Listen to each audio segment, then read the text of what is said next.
मेरा एक ही बात है, जब नारी का ऊपर कोई अत्याचार होता है, नारी का ऊपर, नारी का मर्यादा का ऊपर कुछ काम, ऐसा गलत काम होते हैं तो हमें तुरंत एक्शन लेना चाहिए। घटना तो होता ही है, लेकिन सरकार को देखना चाहिए पब्लिक कि सरकार एकदम स्ट्रिक्ट एक्शन ले रहा है। जब ऐसा घटना होता है सरकार को बहुत एग्रेसिव एक्शन लेना चाहिए।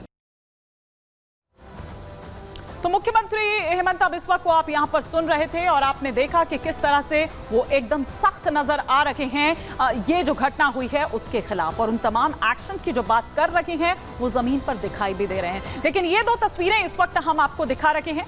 एक आप जो देख पा रहे हैं नोएडा में जिसका एनकाउंटर किया गया या छेड़छाड़ इसने की थी और छेड़छाड़ का ये आरोपी है जो गिरफ्तार किया गया। वहीं दूसरी तरफ रेप का आरोपी अंबेडकर नगर में ये मुठभेड़ होती है, ऑपरेशन लंगड़ा, जिसके लिए खुद मुख्यमंत्री योगी आदित्यनाथ ने कहा था। ये दो तस्वीरें जो हैं वो हम आपको दिखा रहे हैं और इनके जरिए दरअसल ये दिखाने की कोशिश कि जिस तरह से ये कहा गया कि महिलाओं के खिलाफ अपराध बर्दाश्त नहीं किए जाएंगे, वैसी ही तस्वीरें यहां पर नजर आ रही है। क्या कुछ कह रहे हैं अंबेडकर नगर के एसपी विशाल पांडे, आइए आपको ये भी सुनवाते हैं। एक महिला के द्वारा सूचना दी गई कि वह अपने गाय को ढूंढने के लिए गई हुई थी।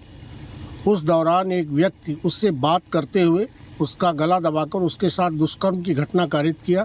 जब पुलिस टीम द्वारा उसको गिरफ्तार करने का प्रयास किया गया तो उसने पुलिस पार्टी पर फायरिंग की। जवाबी कार्रवाई में काउंटर एक्सचेंज में पुलिस पार्टी द्वारा भी आत्मरक्षार्थ फायरिंग की गई, जिसमें उसके पैर में गोली लगी है। उसे तत्काल अस्पताल भेजा गया है। तो ये तो आप एएसपी को सुन रहे थे, लेकिन आइए हम आपको मुख्यमंत्री योगी आदित्यनाथ का वो बयान सुनवाते हैं जब उन्होंने ये कहा कि महिलाओं के खिलाफ अपराध बर्दाश्त नहीं किए जाएंगे और वैसा ही एक्शन वो लेते हुए नजर भी आते हैं। सुनिए सर। जो समाज अपनी बेटी और अपनी बहनों की रक्षा नहीं कर सकता उसका कोई भविष्य नहीं होता है, और इसीलिए तो हम लोग आए हैं। बेटी भी सुरक्षित रहेगी और व्यापारी का सम्मान भी होगा। कोई उस पर आंच नहीं आने दी जाएगी, कोई आंच नहीं आने दी जाएगी। और मैंने जो पहले भी कहा था कि बेटी की सुरक्षा के साथ कोई खिलवाड़ करेगा तो अगले चौराहे पर उसका इंतजार कोई यमराज ही करना होगा, उसके अलावा कोई उसका दूसरा चारा नहीं होगा। तो ये उत्तर प्रदेश की हमने बात की और मुख्यमंत्री योगी आदित्यनाथ को आपने सुना, लेकिन हम ही ने आपको अपने इसी कार्यक्रम में प्रहार में आपको एक खबर मध्य प्रदेश से दिखाई थी। और ये जो आप देख रहे हैं जिस शख्स को, ये है शहजाद अली। आपको याद होगा किस तरह से छतरपुर में पूरा मामला निकलकर सामने आया था। वहां पर किस तरह से एक थाने में जो पत्थरबाजी है वो वहां पर की जाती है और कई पुलिस वाले जो हैं उसमें उनको गंभीर चोटें आती हैं। यही वो शख्स है जिसके कहने पर वो पत्थरबाजी वहां पर शुरू होती है। यही वो शख्स है जिसके कहने पर वो भीड़ वहां पर पहुंचती है और उसके बाद वहां पर पत्थरबाजी शुरू हो जाती है। हम वो तस्वीरें भी आपको दिखाएंगे और वो तस्वीरें इस वक्त आपके टेलीविजन स्क्रीन पर नजर आ रही है। मध्य प्रदेश के छतरपुर की 21 अगस्त की ये तस्वीर हम आपको दिखा रहे हैं, यानी कि आज से 3 दिन पहले जब थाने को घेर कर वहां पर आप देखिए कि कितनी तादाद में वहां पर ये भीड़ पहुंच जाती है और पत्थरबाजी शुरू कर देते हैं। मोटे मोटे पत्थर जो पुलिस वालों को, किसी को आंख पर लगता है, किसी को मुंह पर लगता है और कई पुलिस वाले इस दौरान गंभीर रूप से घायल हुए हैं।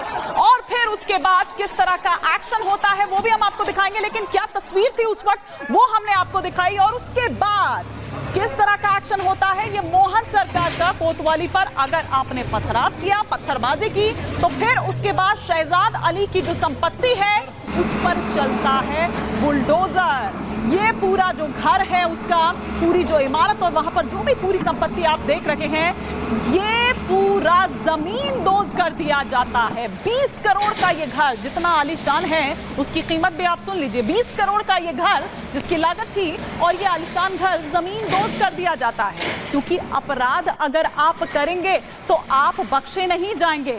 ना केवल इतना बल्कि जो उसकी लग्जरी कार्स हैं वो भी ध्वस्त कर दी जाती है। और उसके बाद से ये देखिए, ये वो लग्जरी कार्स हैं जिनको इनके ऊपर भी बुलडोजर चला दिया गया, इनको भी एकदम एकदम ध्वस्त कर दिया गया। और शहजाद अली, जिसकी तस्वीर आप देख रहे थे, इसी के उकसाने पर वो भीड़ वहां पर इस तरह से यहां पर पत्थरबाजी करती है और उसके बाद से ही शहजाद अली फरार है।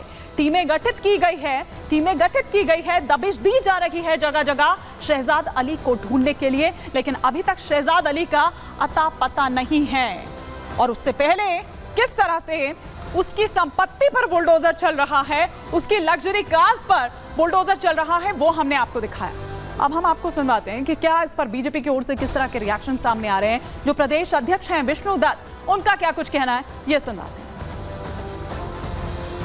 कारों को कुचलना, क्या तोड़ना उन्होंने जो किया है, उन्होंने जिस प्रकार का आतंक मचाने का काम किया, ऐसे अपराधी, ऐसे गुंडे छतरपुर में तो एक कदम पर नहीं चल सकते और प्रदेश के अंदर भी एक कदम पर नहीं चल सकते। ऐसे लोगों को निस्तनाबूद कर देंगे, किसी को नहीं छोड़ेंगे।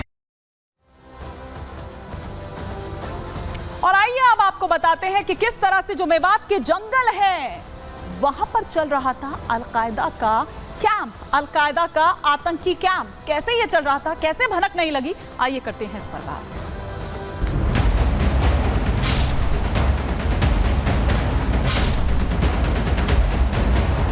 अलकायदा के 6 संदिग्ध आतंकी राजस्थान के जिस जंगल में छुपे हुए थे और ट्रेनिंग कैंप बनाने के फिराक में थे, और रिपब्लिक भारत पहला ऐसा चैनल है जो आपको उस लोकेशन पे लेके पहुंचा। जिस प्रकार का भी जो इनपुट मिला, उसके बाद और हमारी इसमें हमने गंभीरता से जो है सर्वे कार्य को और हम बढ़ा रहे हैं। यहाँ से उन्होंने डमी AK-47 जहाँ चलाना सिखाया जाता था, किस तरीके से ट्रेनिंग लेनी है, ये सुनिश्चित करने के लिए वो जगह थी।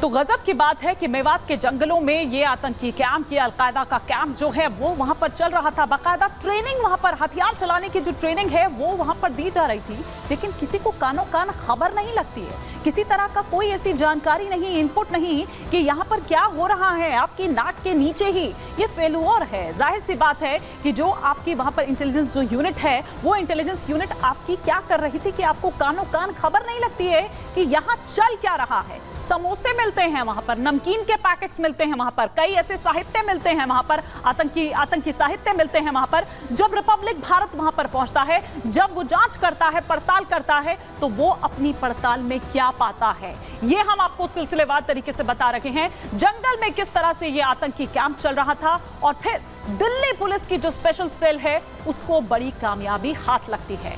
भिवाड़ी और मेवात के जंगल में 6 संदिग्ध आतंकी यहां से गिरफ्तार किए जाते हैं। ये राजस्थान और हरियाणा बॉर्डर पर दरअसल कैंप बनाया हुआ था।